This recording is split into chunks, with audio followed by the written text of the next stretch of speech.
Why, hello. It's me again. Remember that guy? Remember that guy? Hello, Ralph. Hey, familiar name. I know that guy too.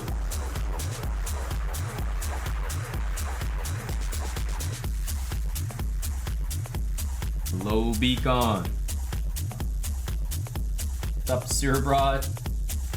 Yalta, Buck81. Hello, Monkey Knight. Good to see you as well. You made it over.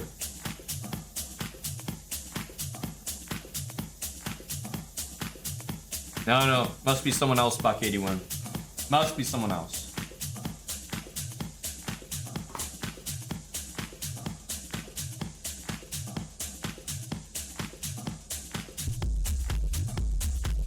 Hello, Ubitsia.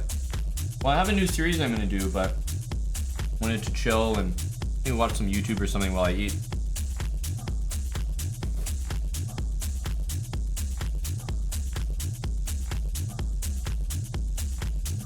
I asked this last time, but what do you guys like to watch on YouTube? Someone give me some inspiration. What do people click on? You know? What do people go watch?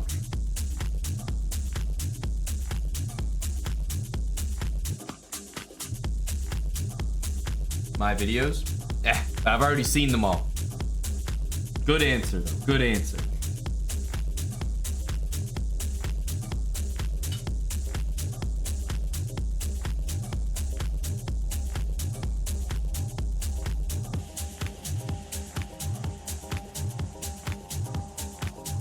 Guess the gay person? I think I know which ones you're talking about. What's that channel called?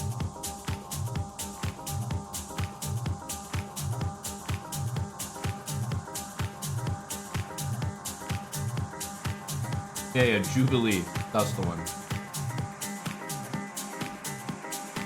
History stuff. Shark Tank, Hot Ones. Honestly, I'm a Shark Tank watcher myself. So I know what you mean, you bits, yeah.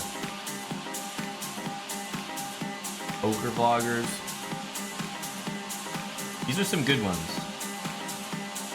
These are some good ones. Okay. Let's see here. ASMR baking. What are the good Shark Tank episodes? Like, do you just watch the clips or the whole episodes? I feel like the whole episode is kind of what I'd rather watch.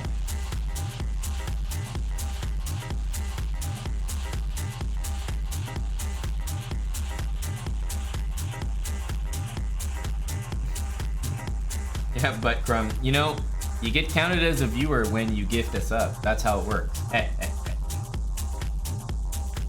They don't do entire episodes? Man, I swear they do.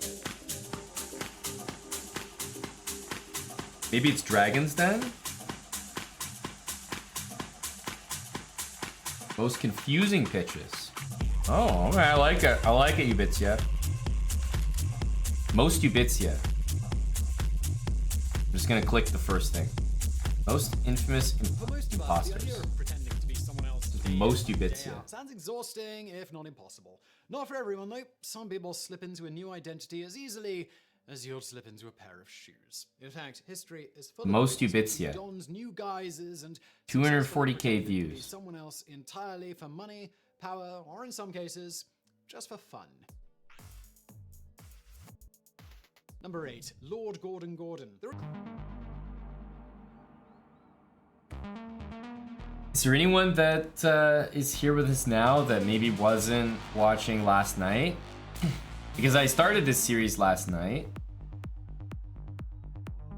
but it started at 400 elo. We're already at 500. So is there anyone that hasn't seen the first 100 points and is wondering what the heck's going on here?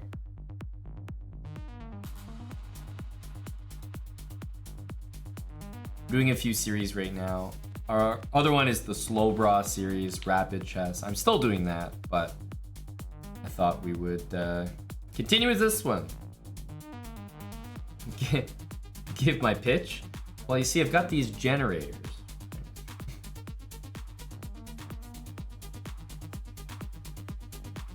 This series is all about the Taimanov. We started at 400. We've done 100 points. With the white pieces, I mean, I'll just pull up an analysis board here. With the white pieces, I've been going c4, very common to see e5. And after e5, what are we looking at? We're looking at the reverse Sicilian. And the Taimanov reverse would basically be these types of moves. But obviously it's easiest to explain with black pieces because that is where the opening comes from. And against e4, we play c5. e6 and knight to c6, the Taimanov, queen c7, a6, much of the same moves that you just saw me do on the reverse side. So going over this Sicilian, you can use it against many things, even against c4 you can play in a very similar fashion, against g3, knight f3. The only thing you can't really do it against is d4. So against d4 we've been playing f5, the Dutch.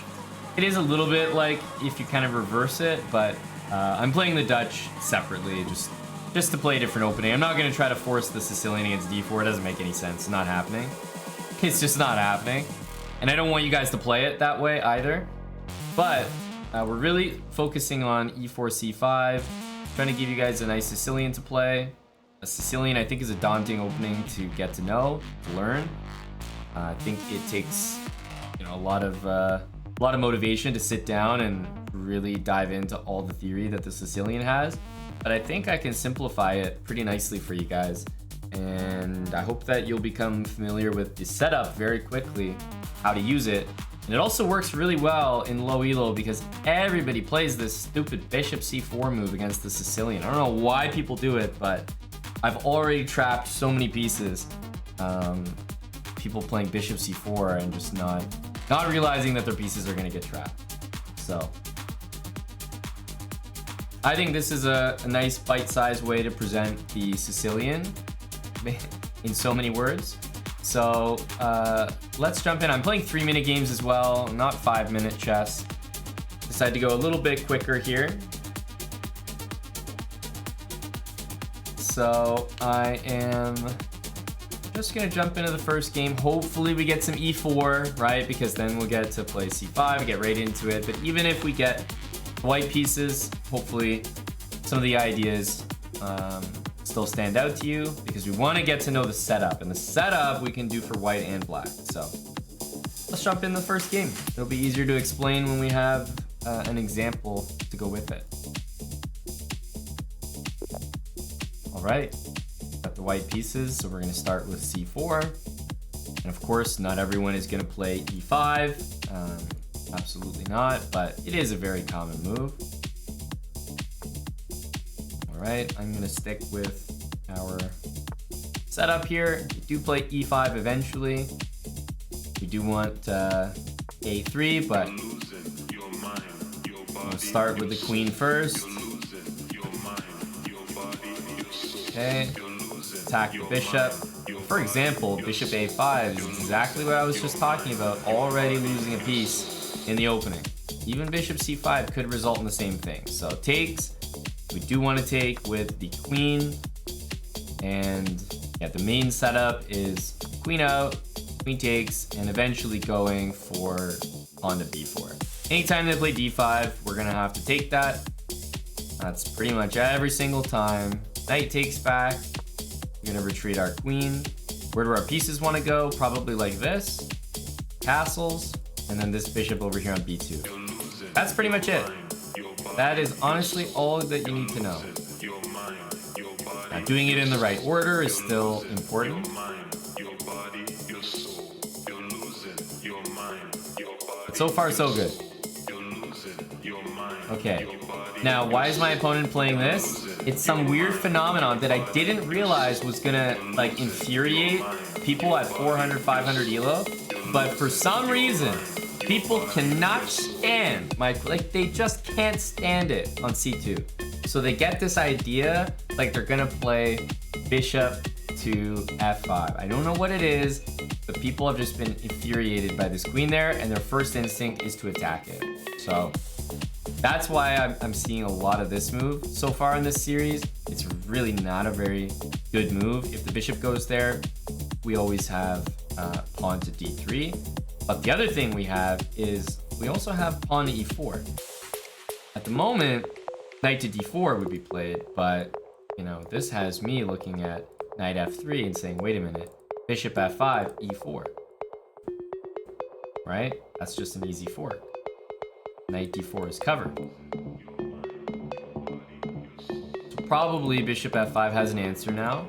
But even if not, bishop f5 and a different move, it doesn't matter. We'll still be getting our pieces out the same way.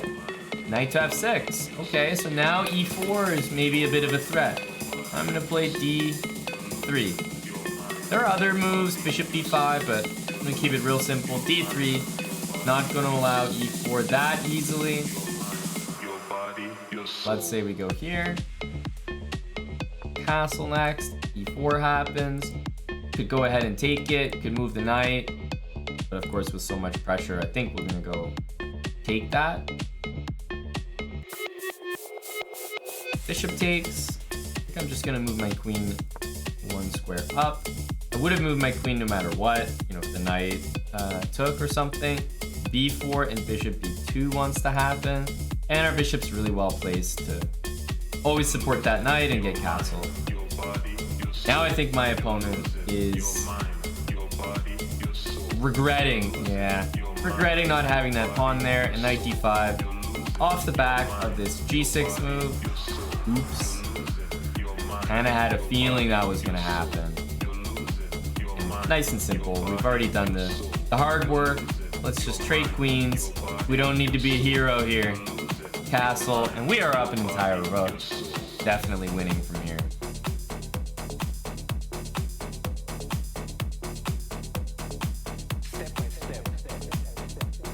So this should just familiarize you a little bit with the setup. We did get to see a lot of it actually from this game, but we didn't get to see with the black pieces just yet, so stay tuned, because it'll only look better.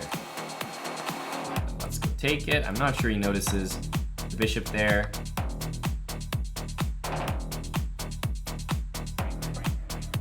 Bishop to g5 is a big threat, and at this point, I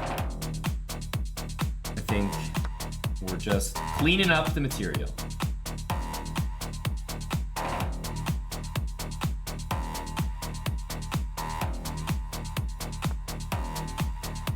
Bishop here, many moves to try. I'm gonna go bishop d6, check. Bishop out to c4. Yeah, it is going to be a resignation. GG.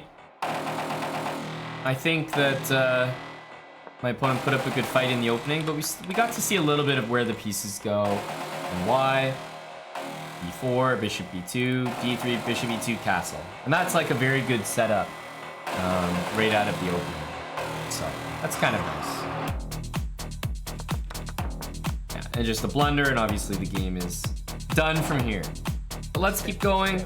Hopefully that gave you a little introduction where the pieces go, and we'll see if we can match that up on the other side. All right, c4 again. We're always going to start with this one. Very common to see e5 as a response, but not forced or anything. Bishop c5, so I'm already guessing that we might not see the move d5, but I'm going to start with a3, and what do we love to do? We love to play a3, e3 against that bishop and just start pushing it around, right? Bishop on d6 should absolutely not be there. Let's bring our bishop out. It's already, I would say, pretty successful in the opening. That bishop doesn't really look good. Let's play knight c3. So we got all of our typical moves that we just talked about. The queen wants to go here. The knight wants to go here. All that. Thinking about queen here. There's c5, but after bishop e7, I'm not sure. Yeah, I'm not sure that anything is really happening there.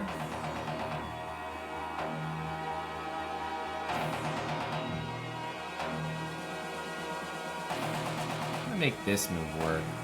I think we might just play this one to stop e4, and then just go like that. And again, our queen is gonna end up on that square.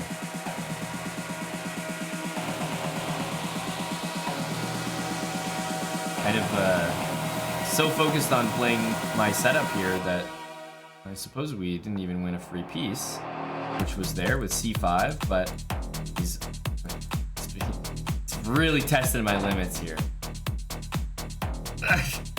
I really want to show the setup. I really want to show where all the pieces go. And it's like, oh, there's a free piece there. Okay, all right. Kind of killing me here. It's like I kind of have to take a free piece and it's offered twice. What kind of guy would I be to not take a friendly, peaceful offering? Knight a5. Okay, I think we will just castle. But at least we're seeing where the pieces go. Knight f3, knight c3, bishop e2, bishop b2, castle, queen on c2, and the rooks come to the middle. Usually, well, almost always this rook will go to c1, so that's nice to keep in mind. But there's so much material that's dropping here that I kind of have to take it. I kind of have to take it.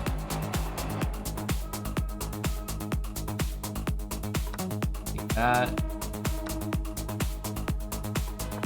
At this point, we're a little bit devoid of the opening themes, but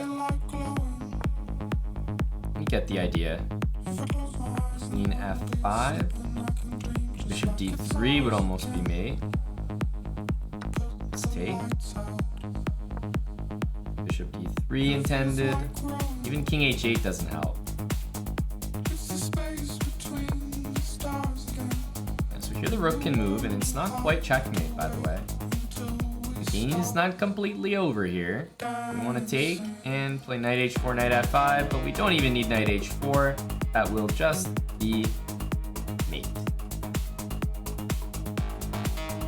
That will just be mate. So again, a lot of pieces offered, but still, notice how black played these two moves, and what have I been saying? That white always plays e4, c5, bishop c4. Well, you can see the reverse still happens. People love this opening. I don't know why, but a3 is a great response. Take away both of these squares for the bishop, and then push forward with b4. And this is just really pleasant. Yeah. So great start there. Maybe we'll get a game with the black pieces. Maybe. It is all about the timeout of, and we've yet to see it. But we've seen the setup a couple times. Alright, d4. I knew it. Of course, it's time for the Dutch. It's time for the Dutch. One thing I like to do in the Dutch is I don't like to play g6, bishop g7 too early. Like, of course I'm gonna play it, but I want to make them commit a few things first. If I play f5, g6, sometimes people play h4, h5, and it's like a little bit annoying. So I like to start with a few moves that don't necessarily show I'm gonna play this. Okay, here we go. I like c6. This is the line that I've been doing. Knight a6, knight c7. Okay, not actually defending the pawn, so I will take it. My intention, though, was really to play knight c7 here.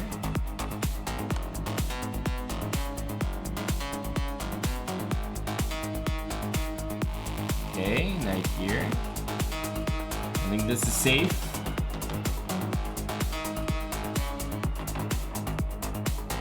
Where is the knight headed?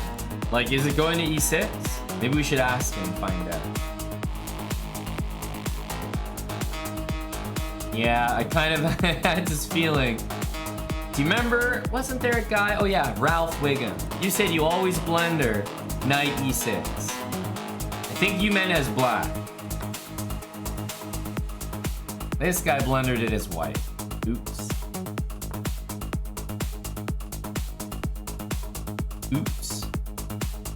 e5 now will hit the knight, and if you take this way, I'm gonna come back with the knight and unleash the power of the pin on you.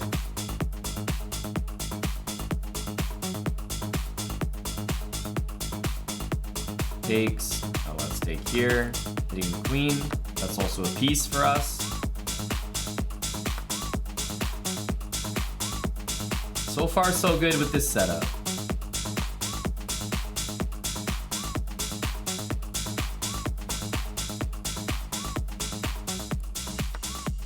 Yeah, that's material for me.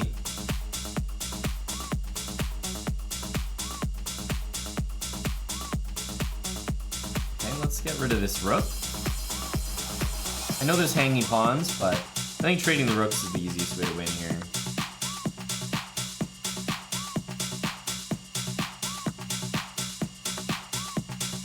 Alright, he's keeping some energy going. Bishop takes.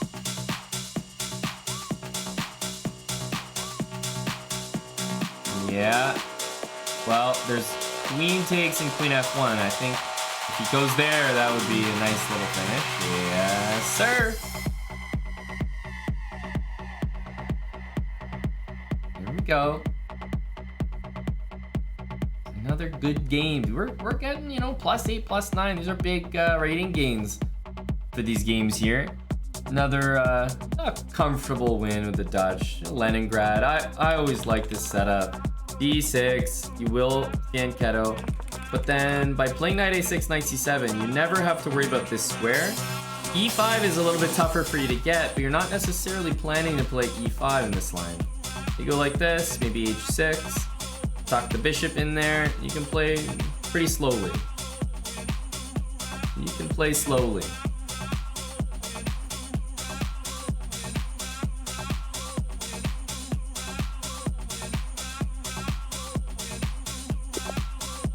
All right, another d4 game. Welcome to the Dutch speedrun.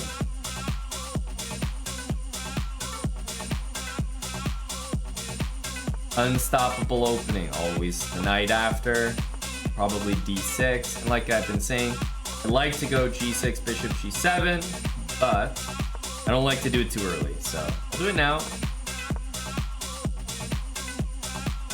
castles. Again, white can always play e4, you know, once they prepare it. But I'll tell you, bishop to c4, that move looks like a little bit of a mistake. So I could play d5 and then castle. I'll play c6, which is basically the same idea, except I'm trying to bait him into playing that move. Now this is going to be a really nice stone wall for me. He doesn't have c4. We're going to stick a knight on e4. Just need to prepare things here. Just need to prepare it.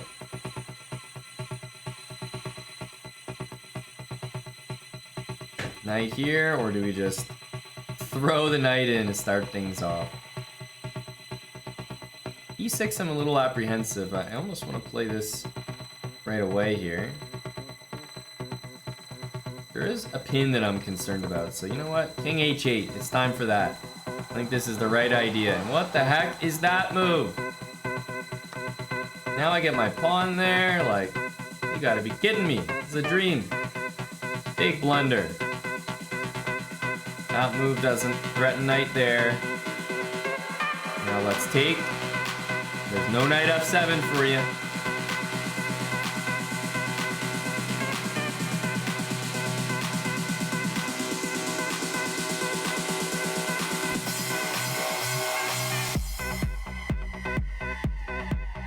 Okay, bishop here. Well, we know we want to take. And knight to g4. As a follow-up, there's a couple different threats here. And it is defended.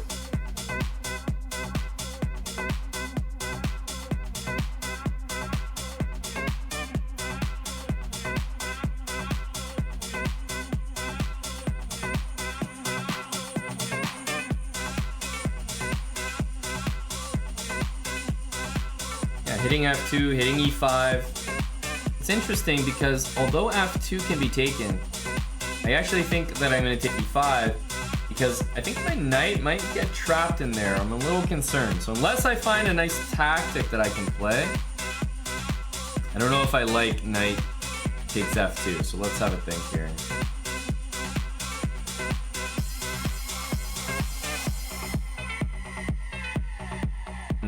There's knight f2 and bishop h3, but like, this kind of seems unnecessary, right?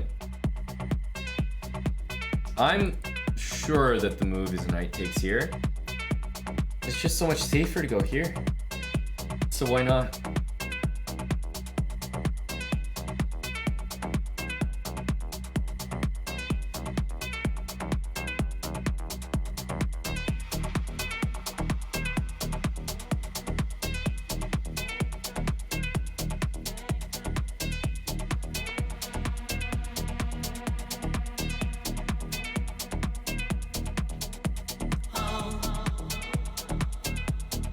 Okay, again, not a bad move from my opponent here. He's looking at this and thinking it's a pin, but it's just not quite a pin. Like, I think he didn't expect that to be defended. Now, in this case, I see a lot of people, by the way, they see the rook, it's worth 5 points, so they take the rook. It's so much worse to take the rook than the bishop. Can't stress that enough. Free bishop is so much better than rook for a knight. But most people don't ever pay attention to the fact that, yeah, it's worth 5 points, it's worth 3 points, but you lose your knight in the process. Because we opted to take the... because we opted to take the free piece, we're gonna get a nice checkmate in here.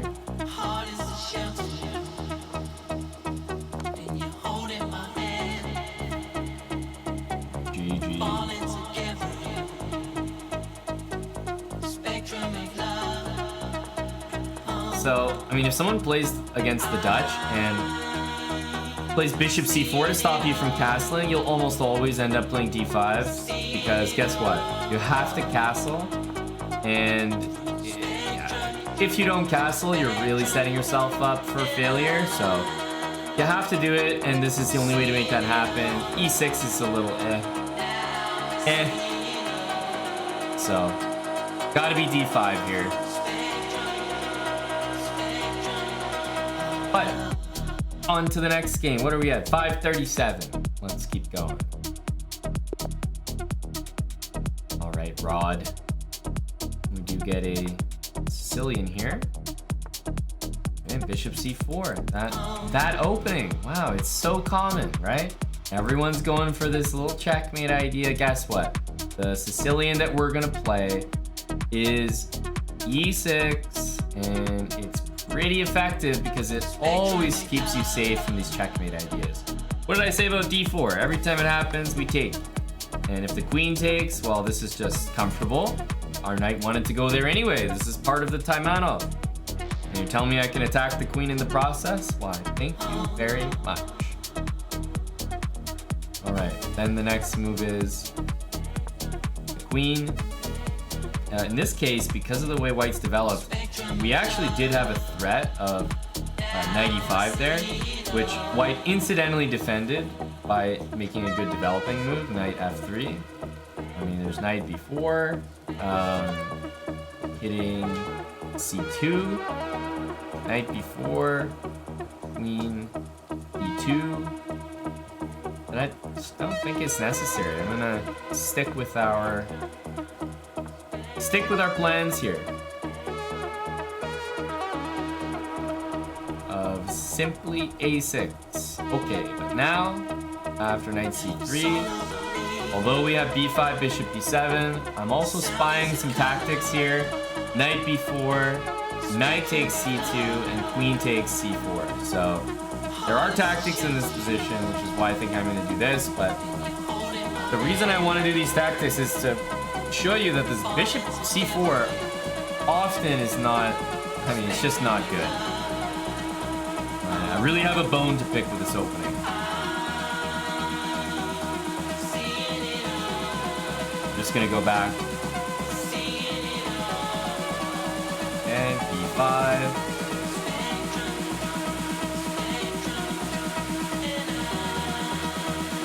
I don't know if knight d5 is the intention here. Kind of looks like it, honestly. But I'm up a lot of material here. I think we can just go like this. The worst that's gonna happen is we lose one pawn.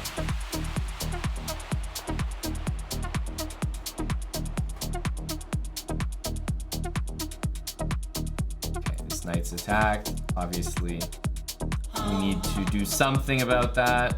We're gonna need to move this knight. Moving it is honestly a little bit annoying, I'm not gonna lie. But I suppose that's the price you pay for being ahead material.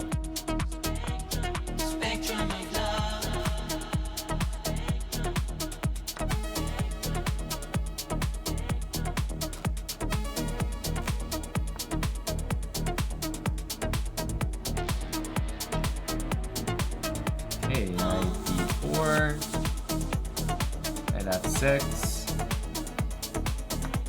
Pretty good game by Rod. I'm gonna make sure we play the move that we want to play anyway, which is always take with the queen.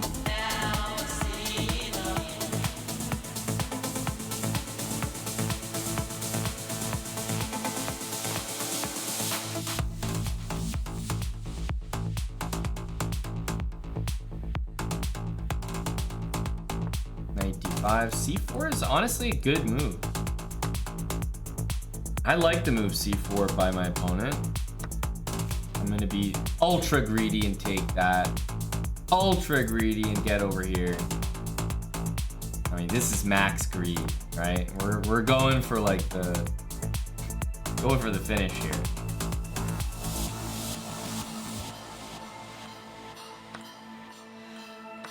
Okay. There's a few moves coming up, namely taking on f3. Let's make sure to check. We'll take this. And our king out. And now there should be no problem.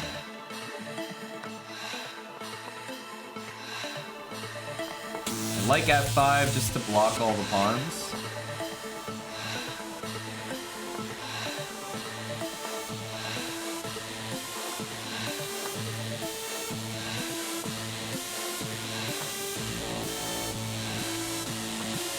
Now we bring our king up.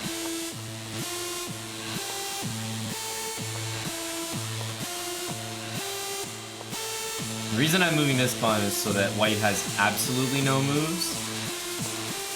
And now we're able to pre-move the entire checkmate. GG.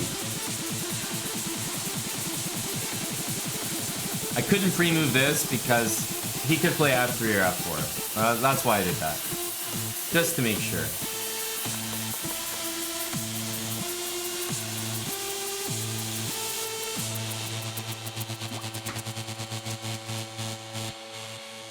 So what the heck happened here? Long game. But ultimately, it was this move that right here that always sets things off on a bad note. Bishop to c4. I don't like that move. I got a bone to pick with it. Yes, 95, but I like just sticking with our basic setup here. It's like ideal. b5 would be a great move, but knight to b4 did win material with knight c2. So even if queen here, I figured we take the extra material to the bank. But yeah, what would the normal setup be? It'd be something like this. Bishop b7, knight f6, bishop e7, castle, right? This is all we need to do in the Taimanov. So far so good. It's getting, the first couple 100 points here, just getting familiar with the setup. So if you're able to remember where the pieces go, what order we play the moves in, I'll be happy with that.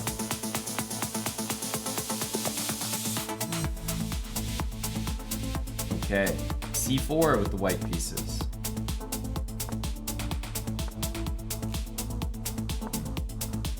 And remember, we're not always going to be able to play our setup exactly the way we want it.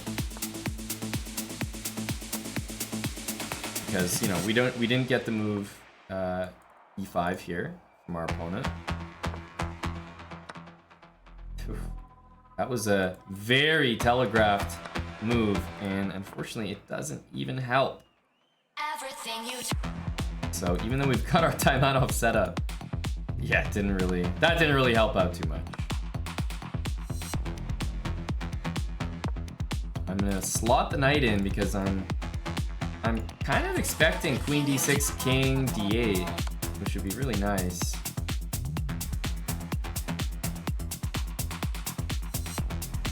At least knight d7. Not gonna waste any time here. Just keep it nice and simple. Trade everything. And why is that? Because look, I have a knight. He doesn't have a knight. We don't need to castle.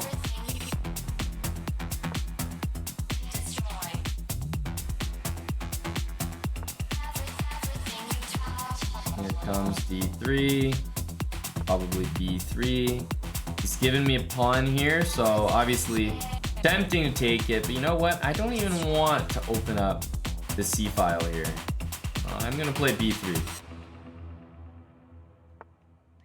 Okay, now I'm gonna take, because now if rook there, I have b4, or pawn takes, and he's not gonna get his rook down there.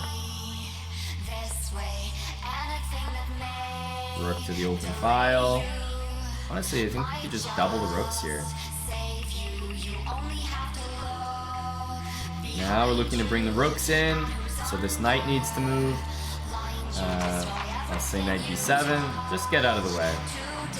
And that's a friendly move. Check. And it is checkmate, just there is bishop takes rook, so there we go. That's the actual move.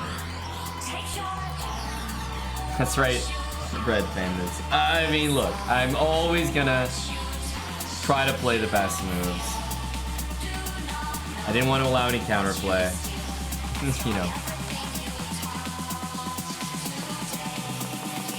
So yeah, I played c5 instead of e5, so we didn't really get the Sicilian feel, but a very, very unusual maneuver there, and I just kept it so simple. Just trade literally everything on the board. That'll always win when you're up that extra piece.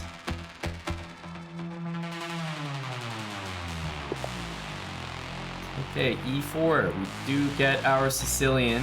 Let's see what we get against it. Okay, c4. Interesting. Well, as you can see, our moves are going to remain the exact same. Do the queen first. We want a6. Again, if the knight hits us with knight b5, we go back to b8. That's all the time. g3. How often are we going to see this move? I'm telling you, it is the fan favorite. People love to play that. I did not realize this was so popular. Really didn't. Whoa. Okay, because I'm seeing castling on this side, I was gonna go b6, bishop b7, but now I'm thinking rook b8 and b5. Just really go for the attack. So still the same idea. Our pieces are still on all the normal Taimanov squares, but queenside castling is too much. Now I need b5.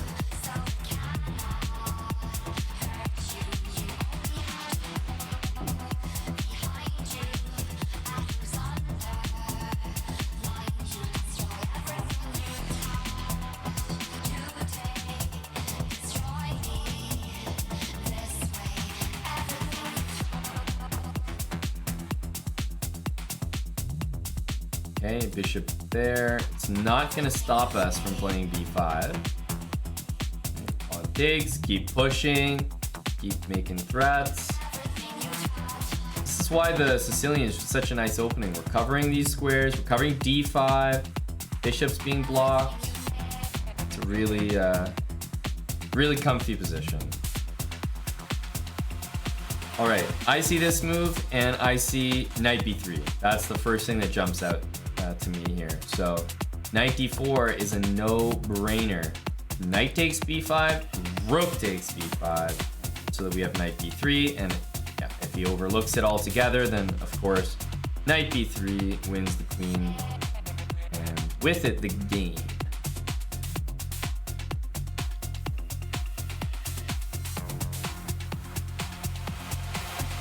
That queenside castling was always going to be a little optimistic, I think. Okay, especially with a4, that can't help.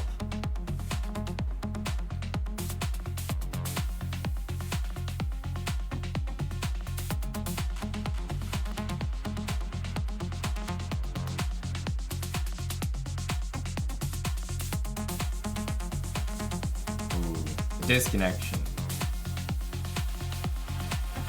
A disconnection.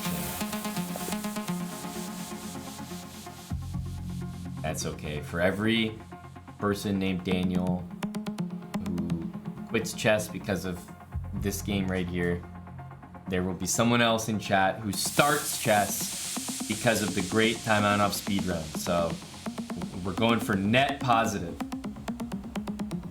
good done to the chess community. Thank you, Point Blank Ted, by the way, for the 3-month resub. 3 months. So Point Blank Ted he's been here supporting for a while. Thanks very much, Ted. Builds character. Hell yeah. Hell yeah. That's what it does.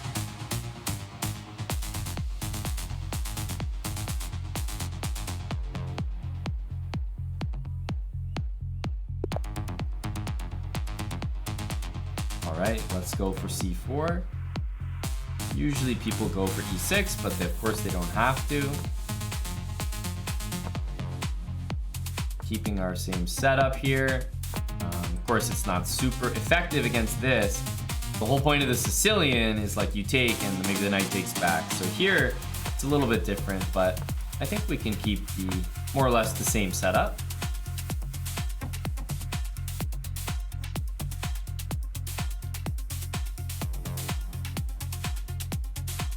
This is what the Taimanov's all about.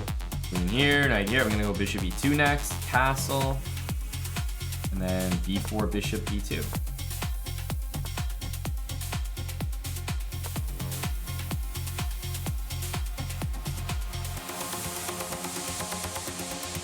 Bishop b2 is going to be even more well placed now that we've seen g6. So that's kind of nice.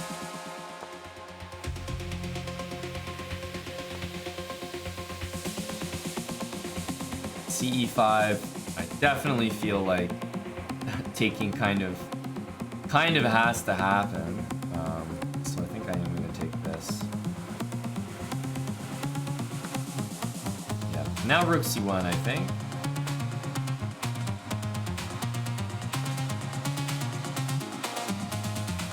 We've got all our pieces literally to the exact squares that I would want them. I can't think of anything better. Knight to B5. I think that looks like a good move. Hitting the queen and also hitting this pawn. Might not be... I don't know, my opponent might not have noticed that. And C7. Now more things are falling, unfortunately. For Haskell, he really didn't play poorly at all. Queen here, I'm going to be a little mean. Instead of taking this, we're going to take this. Queen B6, and then I'm going to take it.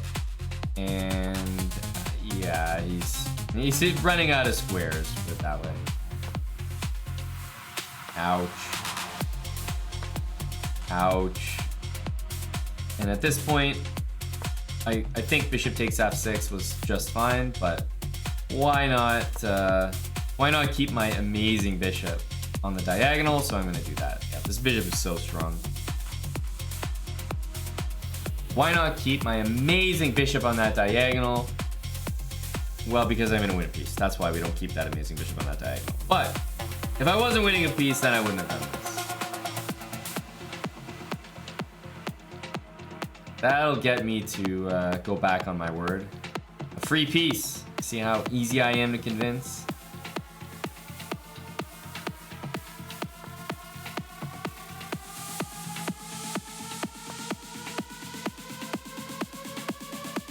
Knight, so we should see knight e6 or knight c6 to save it here.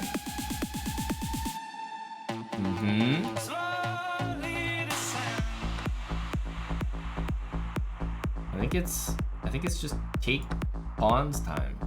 I have my knight though that I can bring in and go for queen f7 and a checkmate.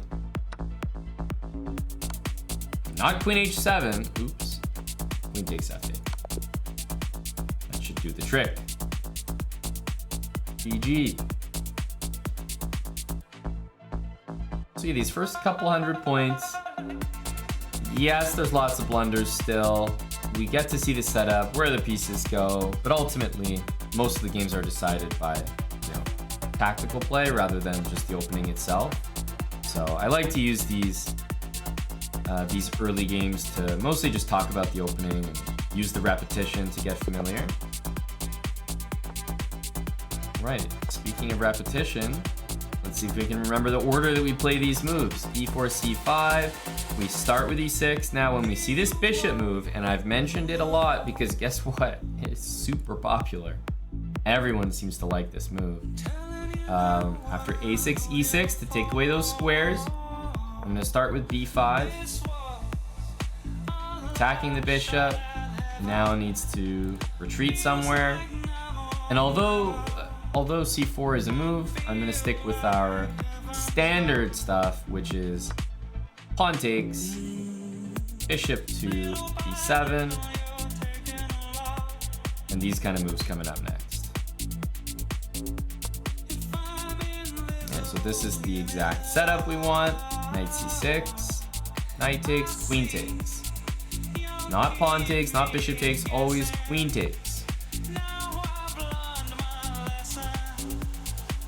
So I think we're getting a little further into the Taimanov in this particular game. Knight C6, and we're ready to take back with the queen. Oh. That's unfortunate. That just simplifies things, doesn't it?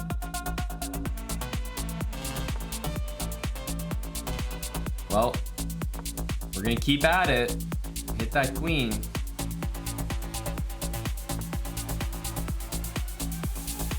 I think we might still stay at it. Bishop e7, and finally the queen moves somewhere where it's actually safe. It is safe. Rook c8. d6. Knight back to c6 if we get attacked. Okay, it's threatening that move, so now it is really time for this. Before, my queen was covering e5, so that was okay. Yeah. And we have this, which is comfortable. Timeout off speedrun. Did I read your mind? Maybe. So good at doing it, I didn't even know I did. And I'm glad that it suits you. Queen g7 is not a threat at all, so we want to encourage that move, in fact.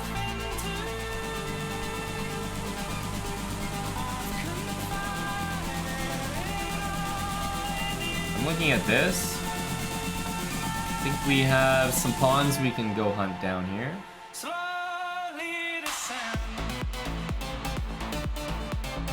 Of course, castling is always an option, a safe option. Knight c2.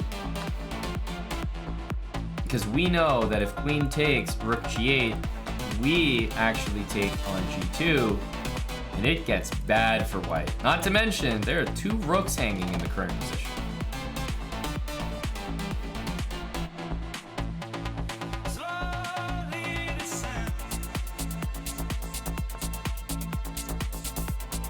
So the queen is hanging. This rook is also hanging. I think we're just gonna go for the double whammy. Take the queen and take the rook. GG.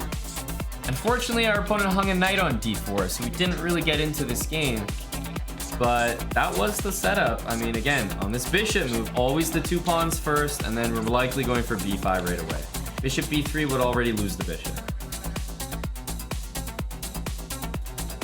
What am I playing when I play with the white pieces? Well, maybe you'll see in a sec, but I've been playing c4 and often going for the reversed Sicilian, so you still get very familiar with the ideas and where the pieces go.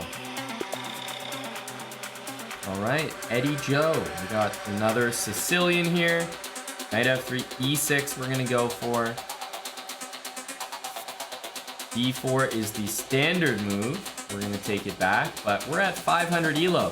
So bishop c4 is the standard move. And what have we been doing every single time? Take the squares away with the pawn. Now, this is actually one of the first times that we've seen a4. Not many people actually stop you from doing what you're trying to do. Like when you play b5, I mean. So I'm just gonna continue as normal. Knight c6, queen c7.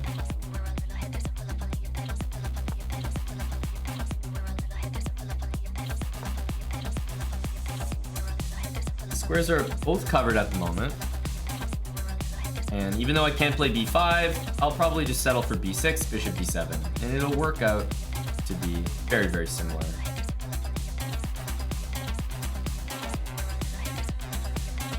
There's that d4 move we want to take. And it's almost crazy, like, you know, why isn't there a tactic that wins that bishop?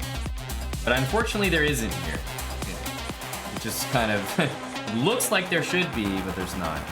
I'm gonna play knight f6. Takes we can take with the pawn or the queen. Both should be fine. But our general rule has always been, and you guys know it, if the b pawn is there, take with the b pawn. If the queen is on c7 and our b pawn is moved, then take with the queen. So we're gonna take with the pawn and go b5. d5 is the plan. You take and immediately go d5. You want to get that ASAP. And if they take, you always take with the c pawn. Always, always, always. Never this way, because that just opens up the rook, and I like keeping the pawns all together like that. a6 pawn is actually really useful right here. And I think we can also gain a bit of time by playing bishop d6 to threaten a free pawn on h2. So more good things for our position.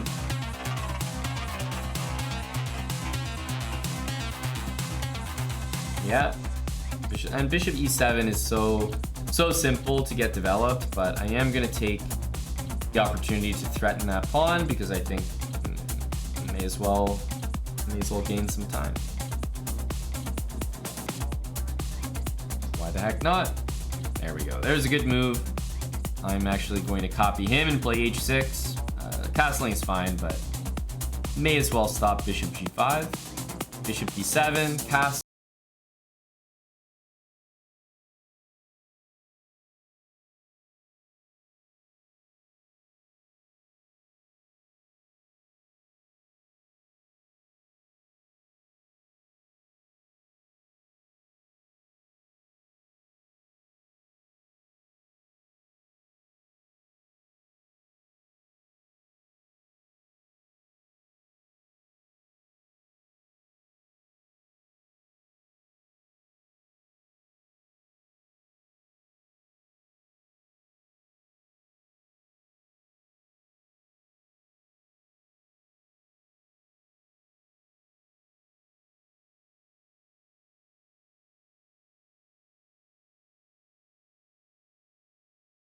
Second, I was going to play this anyway.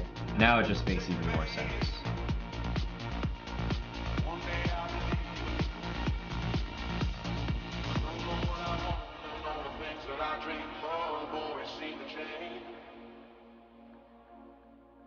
I think these speedruns help with openings more than chessable or variations in real problem solving.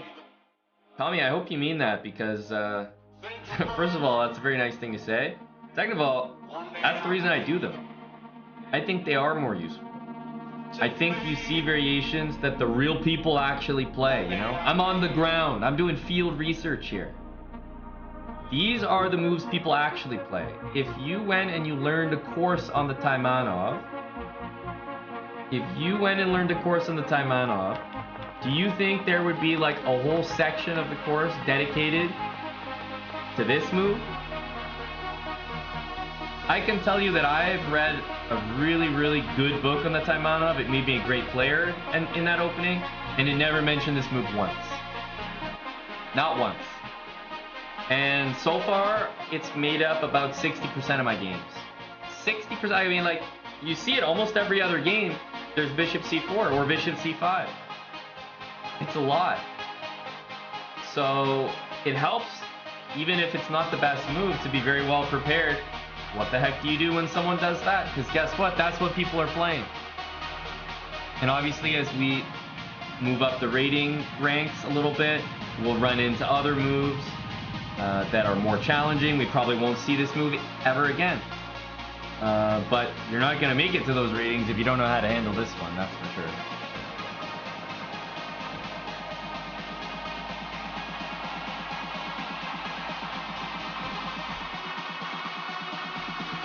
Hello, Salty Clown. What's up, buddy? Yeah, if there's an echo, it usually means you have two streams open or something. It's usually on your end if there's an echo. Otherwise, everyone else has been real quiet about their echoes until now. Happy to hear that, Board Butcher. Thanks for the follows there. Faceplant, Fun, Paxton. Appreciate you guys. This is the Taimanov there, Paxton, yeah.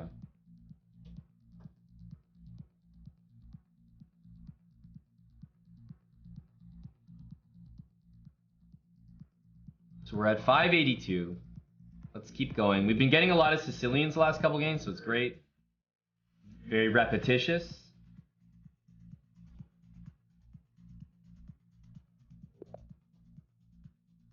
All right.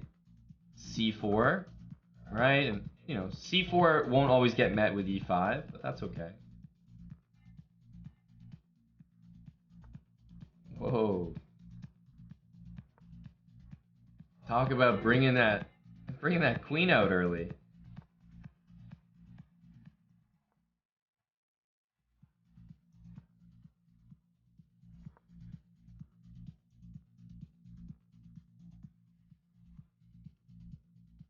Knight f3, bishop e2, castle, right? You guys should know. I'm hoping that even by watching just for a little bit here, that you guys be able to identify the moves that we should be playing to get out of the opening. F6 does not protect f5, my friend.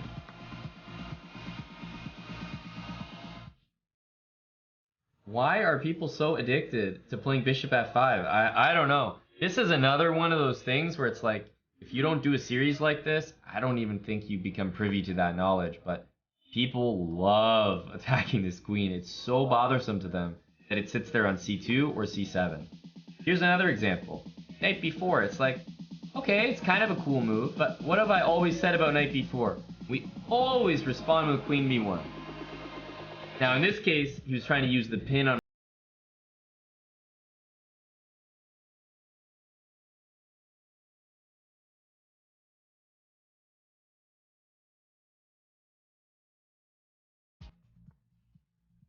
Okay, not going to overthink things here, just simple development, kingside castle.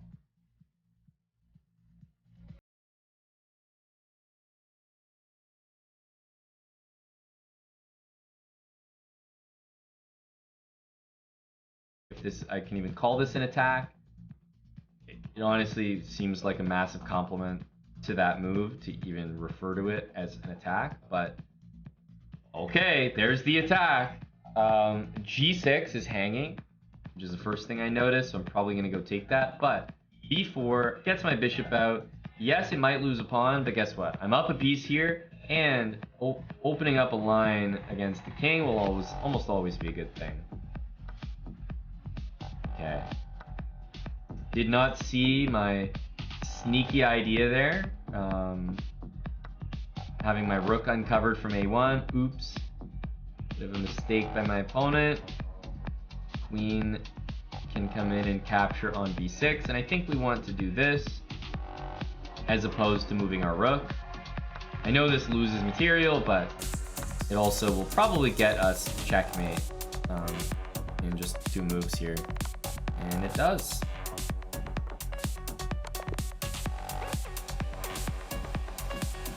GG. I mean, this was a disaster in terms of hanging pieces, right? It's not much I can say here. I'm just going for my setup. I have a free piece in my face. Knight b4 was indeed a tricky move. If you take, of course, queen takes a1. By the way, that position is probably still very, very good for white, but no need to allow it. Queen b1, I mentioned this before. Even if our pawn was here, knight b4, we would always play this queen move.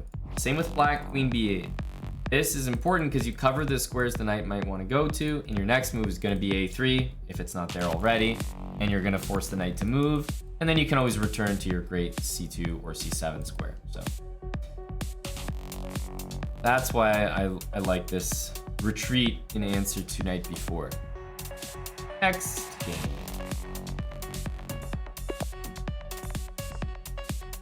Okay, another Sicilian. Many e4 games, of course, we can expect that. Bishop c4. Lo and behold, the most common opening that you will see against the Sicilian. Well, e6. We're ready for this move. a6. Cover these 2 squares. Now we go with b5, and we want to play bishop b7. That's our follow-up move to b5 all the time. And how many times have we been in this position? I've been in this exact same position with colors reversed just today in the show. So very, very comfortable. Knight c6. Yes, there's, you know, a move like c4, but it's not that good when the bishop can just retreat. So if queen e2, for example, that would win a piece. That'd be a great move, right? All right, on to e5. So the first thing I'm going to do is probably start with this move. It hits the pawn here. This is actually a little bit clever in the sense that I can't capture on e5, because if I do, bishop takes my bishop. And the other thing that this does is it means I can't use a lot of the normal squares that I would like to use in the position. So now this comes from understanding that, you know, he probably has to take en passant. I'm gonna play d5. I could have also played d6. It would have done the exact same thing. But d5 is just more forcing. I like d5 more. It hits the bishop on e4, and if he takes, we take with the bishop. And now our knight comes out to f6. We castle, and again, all of our pieces have pretty much made it to those beautiful starting squares. Yeah, knight f6. We would love to take that bishop off your hands for you, sir. D4, well, it's a Sicilian, so let's get with the program. Every time we see D4, that's a capture. No questions asked. I think we want to take here. It is a free pawn after all.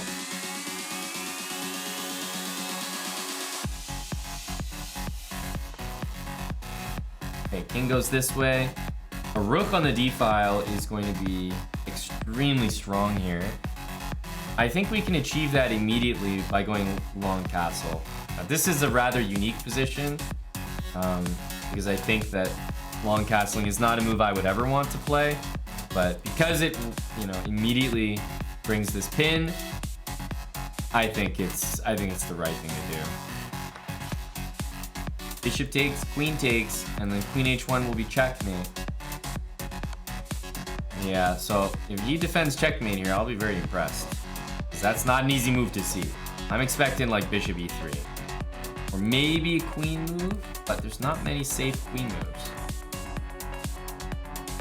Maybe bishop d2. But defending mate would be clap clap, you know?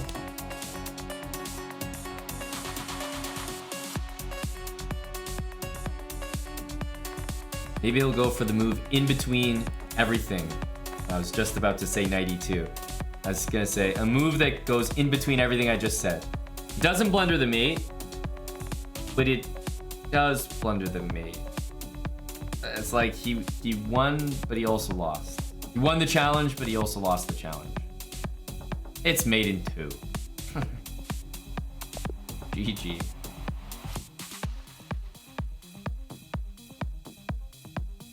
Very hard to stop that mate. Everybody is addicted.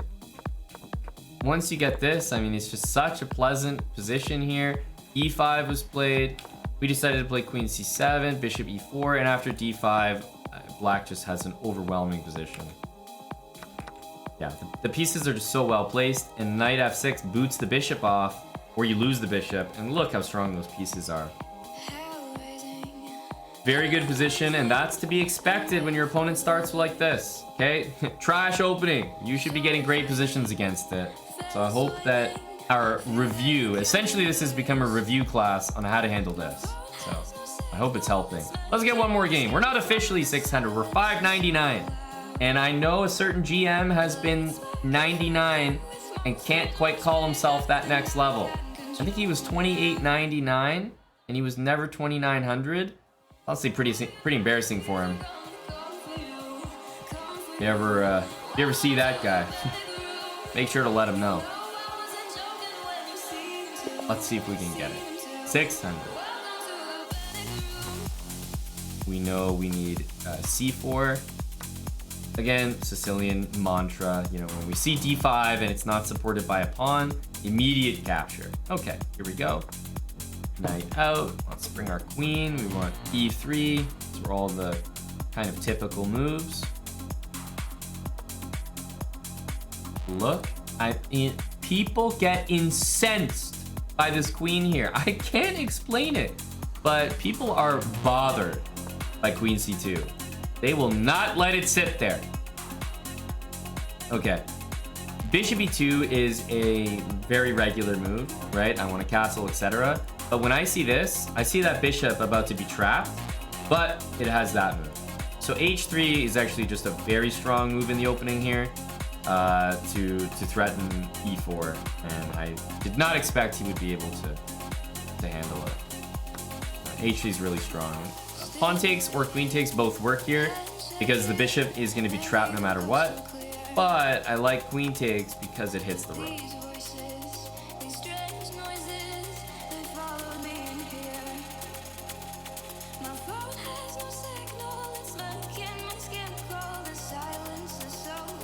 So two things hanging. This bishop is going down. We could take it right away. We could also just leave it for a second. I'm kind of interested in that. Like, take bishop here? Or even just like bishop here. I guess he has bishop to G7 next, but it's not really so bad. Remember, this bishop is fully trapped, so I feel like I'm not in a serious rush.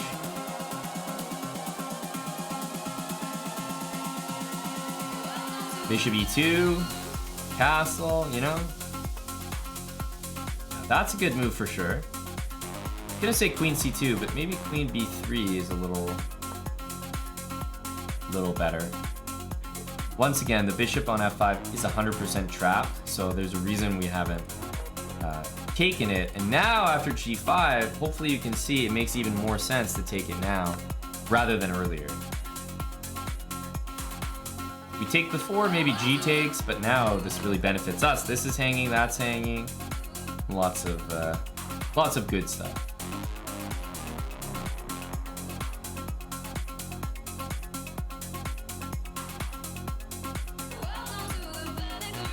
I think I want to take this guy. Knight takes. It makes a checkmate threat, and B7 is still hanging, so I like that. This is a good move to defend, though. Queen F6. It does not stop this, though, does it? Or actually, Rook B8. That knight is defended, so Queen to F6 is a little bit of a superhero move there. Quite strong, I like it.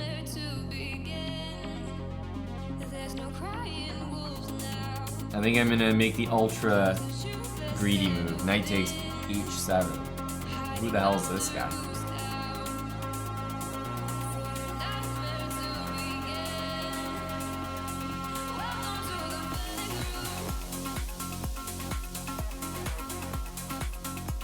So the queen has a decision to make. If it moves somewhere where the knight's not protected, then I think queen takes b7 will always be the move. For example, here, I think we can just simply return with the knight, and everything will be the exact same as when that pawn was on h7. So we kind of got away with taking that pawn, I guess.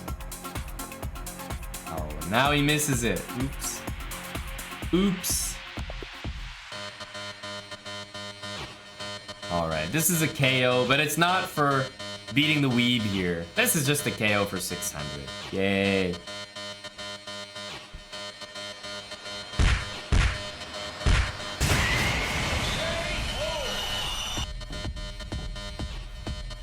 Yay. A kick KO.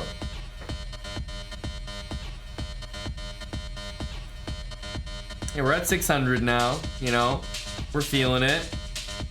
So the Taimanov, I would say so far as black, what have we been seeing?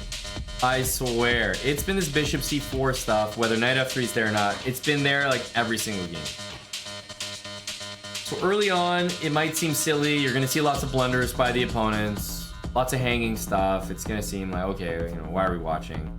But there are a lot of people at this level, and you are also going to encounter a lot of things like bishop c4 that you're never going to see again, maybe for the rest of this series after we get over 1,000. But if you're the type of person that maybe buys a chessable course on this opening, learns every single main line, guess what? I started my series at 400 elo. I have not seen one main line in 200 elo. It's like, people don't know that stuff. Learning it is not going to help you. This is what the actual people are playing. This is the stuff you need to actually handle. Bishop c4.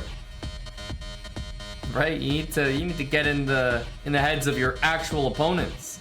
Can't just be studying, oh, this is the best stuff here.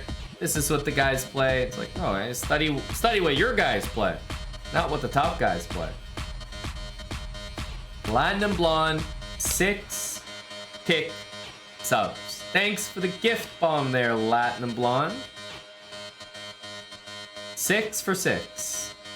Appreciate that. Thank you, Platinum Blonde. Exactly, 6 for 600. Pretty good. Pretty good rate. Oh, thanks so much, Platinum. Were you here the whole 100 points? You were lurking. But I think that what I'm talking about here is something present in every single series that we've done, right? Truly. Whether it's Stonewall, Eric's Hippo, it's like, I think you can learn an opening very nicely by just seeing it repeated every single game. I think it helps a lot. Chicken Pants says, I see you're 6 and I raise you to 7. Guys, we're gonna need these kick subs coming in hot. They're very important.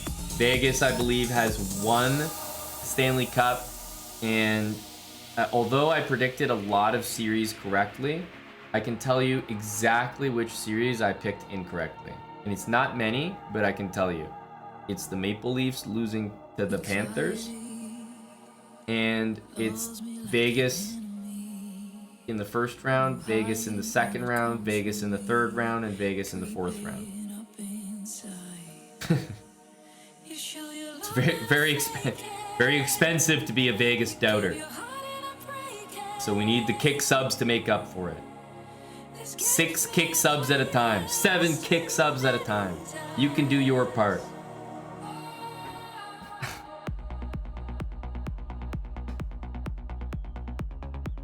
Is that true, Chicken Pants? Have you really figured it out? Enlighten me.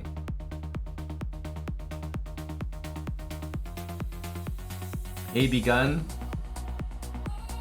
We got you over on Kick. I'm very happy to see you here, though. Thanks for the support. I called Denver right. Yeah, that's true. In basketball, I did okay. Even in hockey, I really did okay. I called almost the entire first round correctly.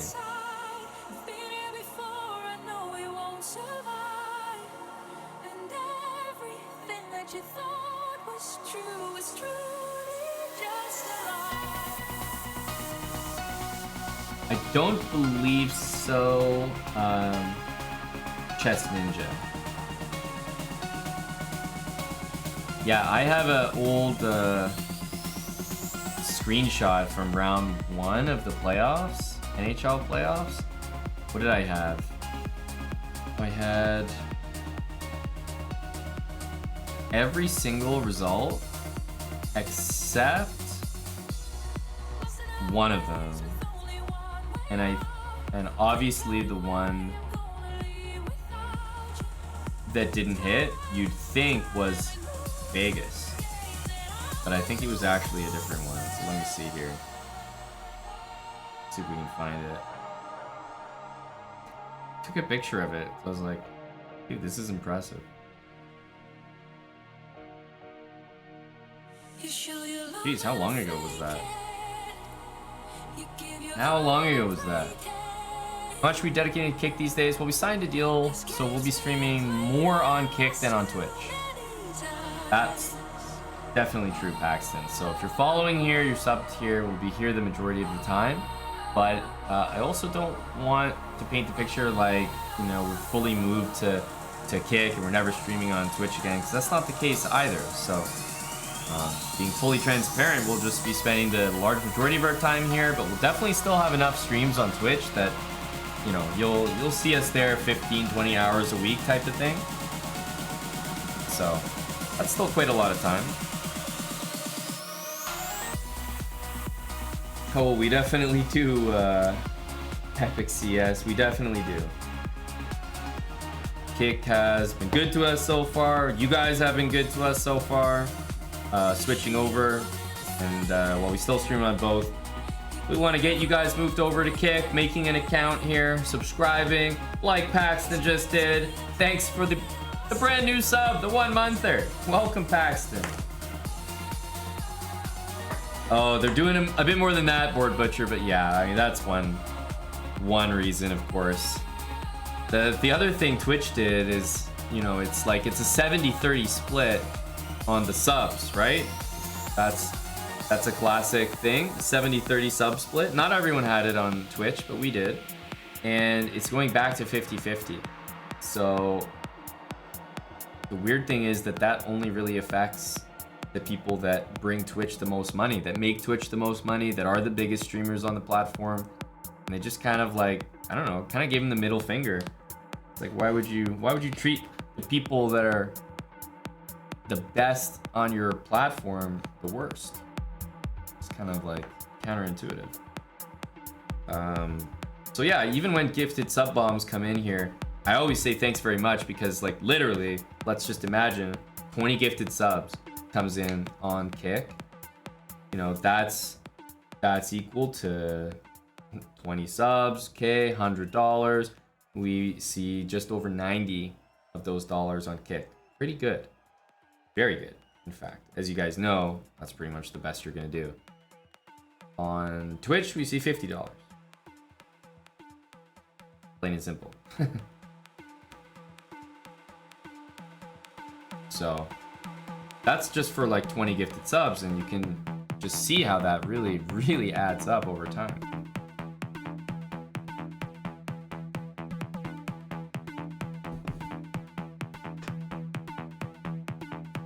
That's right, the valuation is higher on Kick. That's right. That's right. Hey, Epic CS. Hey, we do like Kick, and we do like you, buddy. Thanks for the sub. Welcome to the sub family here on Kick. Officially. What platform would I prefer subs? Well, obviously Twitch has something that Kick doesn't have. Twitch Prime, duh, right?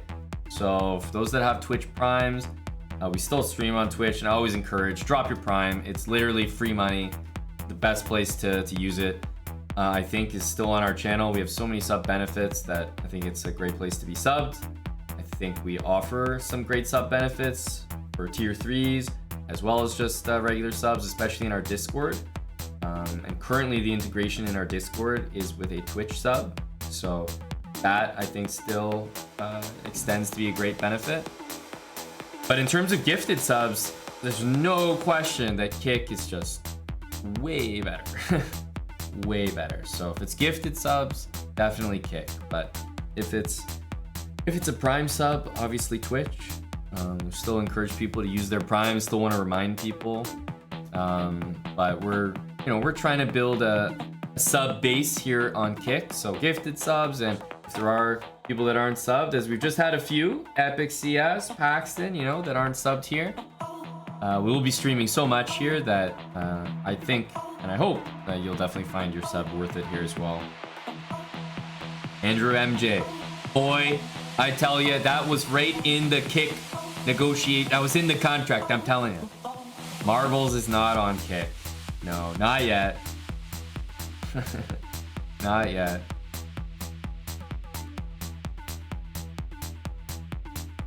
So here's the thing, Begun. You're definitely right that Kick is treating creators nicely. Now, is anyone dumb enough, including myself in this group, is anyone dumb enough to think that this is gonna last forever?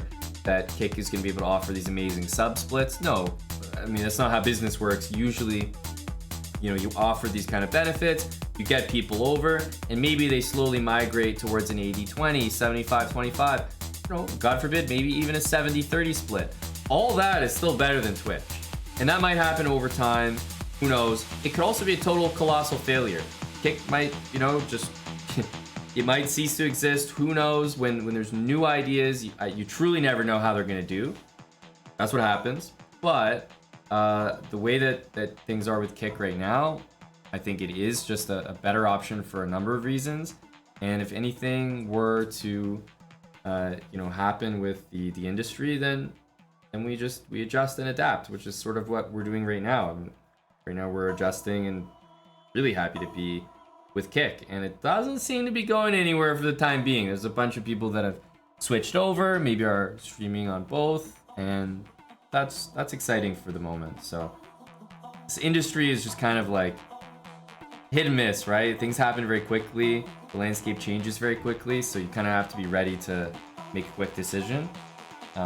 But so far, I would say we're happy with the one that we made, and Twitch is definitely not super welcoming themselves, and Kick has been, so it's amazing what simply making someone feel good will do, or how far that'll take you.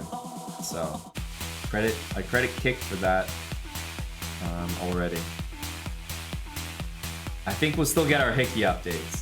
Except over here, they're called Kicky updates, Kuiper Wave, so just make sure you're on the ball with that.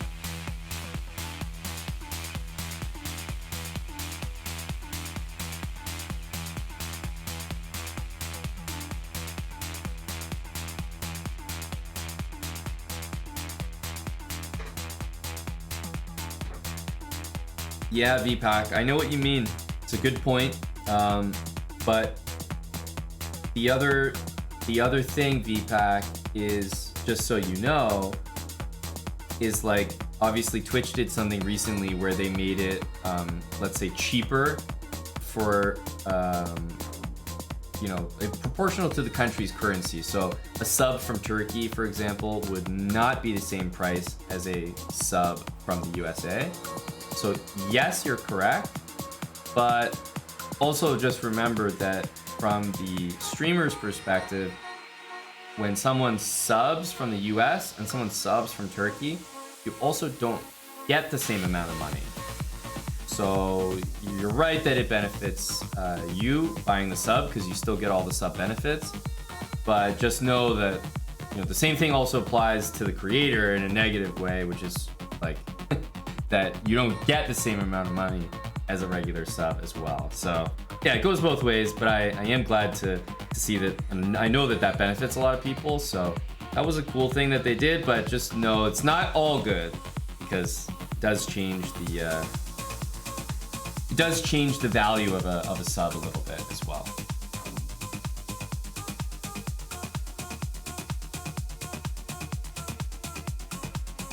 Sub counter doesn't seem to work. Oh no, we just leave that there as a placeholder. We know what the subs are like on Kick. The real ones are here. There's been some big sub gifts even just today in this little session here, so we're keeping track. The 0 out of 69 is a blast from the past. Watching me and Yasser do puzzles, tactics and puzzles while eating. That's one of my favorite videos. I think more people need to find that one. Have you guys seen the? Have you guys seen that video on our YouTube channel?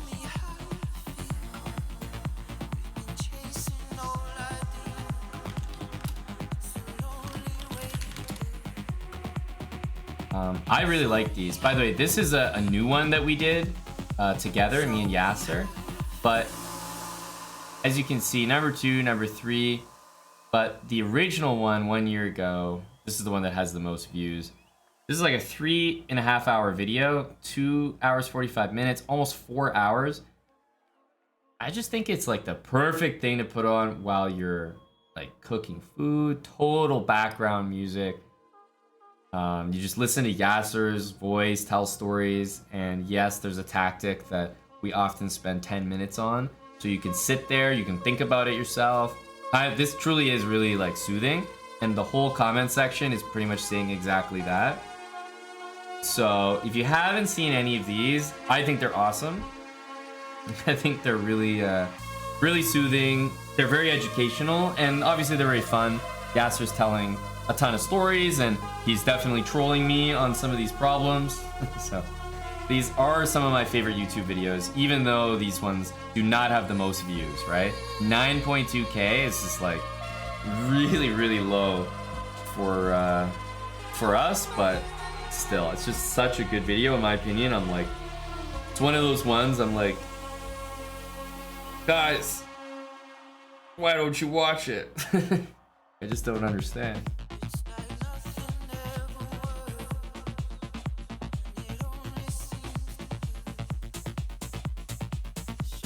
Maybe they'll realize one day how good the video is. Underrated, exactly.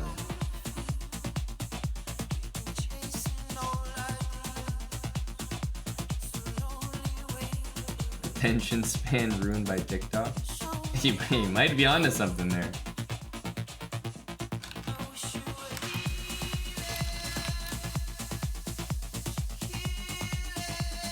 Yeah, might be onto something. Anyway, there's some good stuff on YouTube. Lots of series. For those that watched just now and you're thinking to yourself like, okay, I kind of like that instructive style, right? There's so many series that we have on our YouTube channel that you guys should check out. Eric just did a hippo speedrun. There's the London system. Eric did a bullet chess one. There's so many though. If you check it out, I think a bunch of them are in the playlists here. Birds opening, Stonewall.